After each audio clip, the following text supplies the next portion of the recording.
Shalom. First, want to give all honors, go his praises.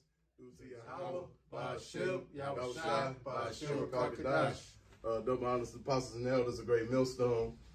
Peace to Akim that's doing this word on the four corners of earth, risking lives and freedoms as you do so well. We have two cameras going. I have my channel, Israelites with an Attitude. Okay, and Zayana Moth. I know from GMS Detroit Bar Camp. I'm Brother DeWatt. And so basically, there's a false prophet, which is many of them, okay? Many, right. And there's many, and then the main one we're pretty much going to be talking about is this monkey, General Yehanna, okay? And, people call General Yehanna, I say Yehanna. Yehanna. General Johan. Right. Anyway, he works for Satan. And the church makes over, the word of receiving of 2.5 billion. Wait, now let's get it on now. 82. 82 trillion. 82 trillion. $5 billion, right? That's going to the business, right? Of the church, right? Because the church is an institution that's set up by the government, right? And we going into the false prophets of our people, right? People that the men that they know they're Israelites, right? Just our people is just wicked as niggas, right? They know who they are, right? But for the sake of some money, right? They dumb dogs. They not warning the people. You know what I'm saying? They not warning them, right? Of this Deceive, right? Corona, whatever you want to call this, Corona, Crown Royal, right? Vets, right? They not saying anything, all right? Or if they're saying anything, they saying just go along, get along with it, get it over with, just take it. You know what I'm saying? So if you're talking about that, right, with the Mets, how much more the chip? You know what I'm saying? You just go on and get it, right? Just bow down and eat, And they all in bed with the government. Because they under the 501c3 charter. And once I read this article, you'll understand that once you sign that article, or once you sign that document, and your church come under the 501c3 charter, you can't preach or against any of the government policies. That's right. Anything the government seems legal, you can't preach against it. That's right. So, hey, these niggas is bought and paid for. They not covered, They're not covered by the blood of Yahushai, all right? Because, Yahushai, what he tell Peter, to feed my sheep, right? 3 times, right? Which represents understanding. But hey, the leaders of these people, they not feeding the sheep. They're scattering the flock, right? By keeping their mouth shut, all right? Or else, or otherwise, just go along with the government, because you're going to see that, right? They going to mislead a lot of people by way of using Romans 13, because of the Christian church, like in general, they butcher the scriptures, right? But they going to use that, all right? Because they know our people are naive. They know they don't read, they don't study, all right? And they use parts of the scriptures for it to benefit them. Just like when they did the slave Bible, they took most of the Bible out, except the good stuff that keep us observant under them. So in fact, without further ado, we can touch that. Okay, this article is called 501c3 Facts, and the most churches in America organized as a 501c tax exempt religious organization. This fairly recent trend has only been for about 50 years, and the churches were only added to the 501c3 charter of the tax code in 1954, and we thank Senator Lyndon B. Johnson for that. Johnson was no ally to the church. He was part of the political agenda. Johnson had a mind to silence the church and eliminate the significant influence the church had always on shaping the public policy. So, hey, once you sign this thing, you're silenced. You can't say nothing. You know, that's one of the stipulations. Although Johnson proffered this as a favor to the churches, the favor also came with strings attached, more like shackles. One need not to look far to see the devastating effects of the 501c3 acceptance had to the church, and the sequential of restrictions placed upon any 501c3 church. The 501c church is prohibited from addressing any tangible way vital issues of the day. For a 501c church to openly speak out and organize in opposition to anything that the government declares legal, even if it's immoral, i.e. abortion, homosexuality, etc., the church will jeopardize the tax-exempt status, and the church has a chilling effect upon the free speech rights of the church. Lindenberg, LBJ, was a shrewd, cunning politician whom seemed well appreciated how easily many of the clergy will sell out. So, God, if you under the 501c3 charter, your head, your pastor, and the people that set up that charter for your church sold out. God, that's heavy. Hey, that's why the scriptures say, oppression weight maker a wise man mad, and a gift destroyeth the heart. You know, that gift being in that money bag, you know what I'm saying? It throws your judgment off. Yeah. You know, you basically, you'll do anything, right, for that almighty dollar, right? And that's, a lot of our people, that's why, also the scriptures say, the leaders of this people cause them to err, roughly paraphrasing. You know, which the heads are these people, the entertainers, right? Right, these so-called reverends, pastors, right? Hey, the brother he got on the screen, it's a whole laundry list of names, and there's many more. You know what I'm saying? But they all sold out. And look how much they cashing in. 82 trillion? Yeah, 82.5 trillion. So dollars.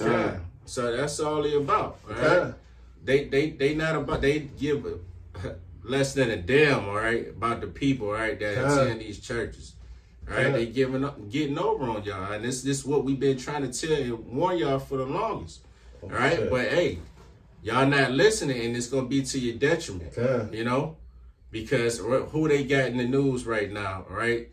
As far as being, you know, basically against, right, the mass, all right? It's basically you Negroes and you Latins.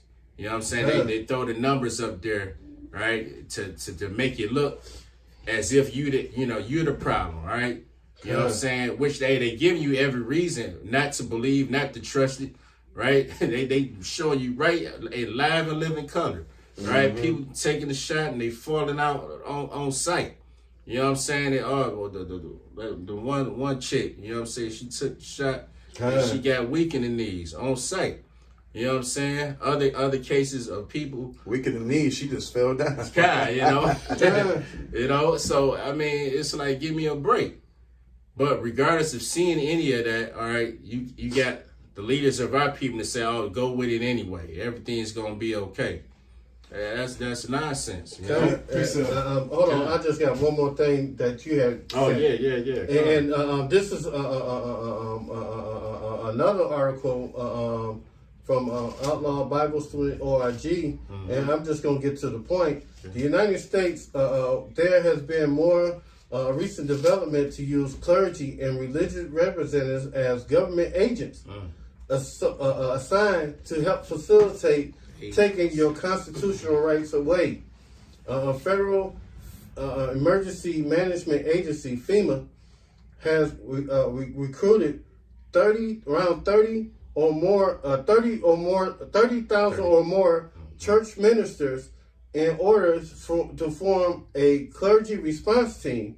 This training is not reported in the mainstream news, those pastors and ministers, rabbis, priests, and other attending the training is expected to teach their congregation that they must obey the government if there was a declaration of martial law. And it's pretty much, there was already a declaration of martial law when Trump declared a national emergency. Yep. You know, property seizure, gun confiscation, or forced relocation using the scriptures, Romans 13, and other tactics to make it clear to congregations that the government actions are for their good, for their own good. Attendees FEMA training sessions are forbidden to publicly speak about programs. And like I say, about the program, they can't speak and say that, well, I attended it and you got to do what the government say. You know, they just got to tell you, if there's something going out right now and the government deems it's good for you, you got to take it. That's probably the reason why we see Nate and General Johan doing this.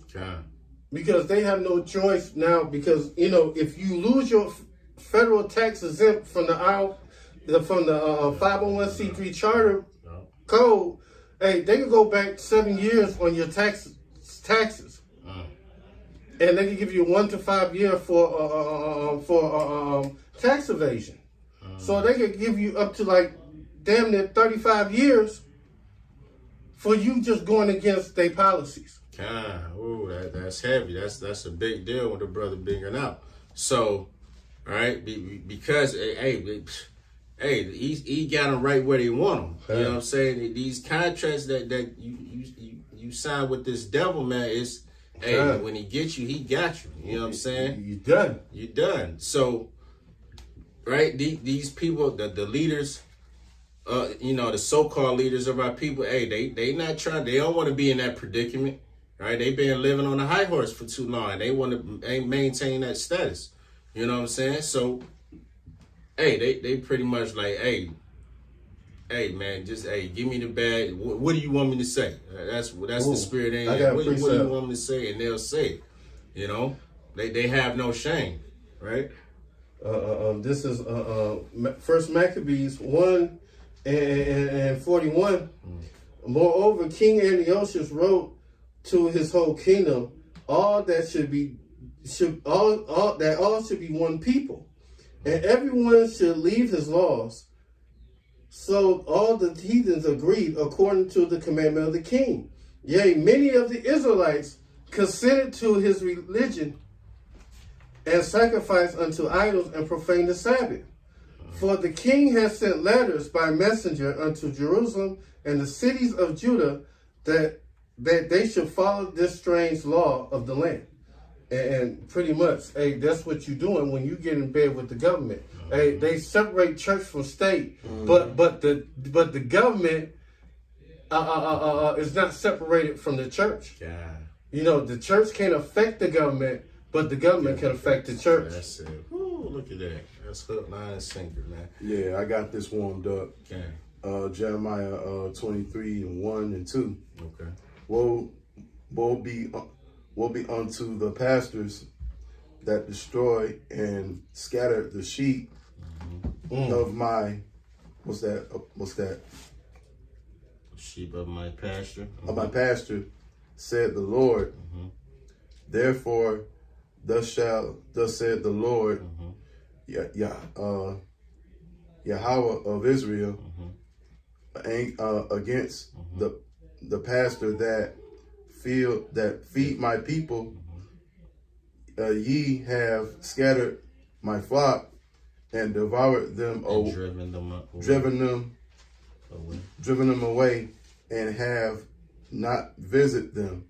But behold, I will visit upon you the evil of your doings, said the Lord. See, that's an evil deed. You know what I'm saying? You knowing better. You know, right? You know what's coming down the pipe. You know what Esau got planned. You know that the Crown Royal match is basically a biological weapon, and you ain't saying a damn thing. You know what I'm saying? You know this. You know what though? But even though I tell you who got visited this year in 2020. Okay. It was this so-called, this demon right here called Comfy, whose Hebrew name is Tazadakia. And wasn't he the leader of IU? This guy. That guy right there. Right on. Israel, ISUPK. He was the leader of it before General Yohana took over. And hey, you keep on doing what you're doing, General Yohana. Hey, the Most High is going to visit you. That's right. You would think he would have learned. Then he also visited a couple years back. This guy right up here. Remember him? Oh yeah, that dude. What was his name? Pastor. What's this club name? What's that? What's this one? You know that. You know him. Who? Yeah. That guy. That's the I can't think of that nigga name. Saved my life. The Most High jacked him up. Eddie Long. Eddie Long. Eddie Long. Yeah, Bishop Eddie Long. Bishop Eddie gone. He ain't no bishop. Shit. He in his right mind though now. Eddie download dirty. Yeah. Don't forget that. Yeah. Oh shoot. Hey, the Most High gave him mercy, man, because he could have kept him here. Yeah, he could have kept him, been even a bigger demon at this time. He could have kept him here, let him live. Go ahead.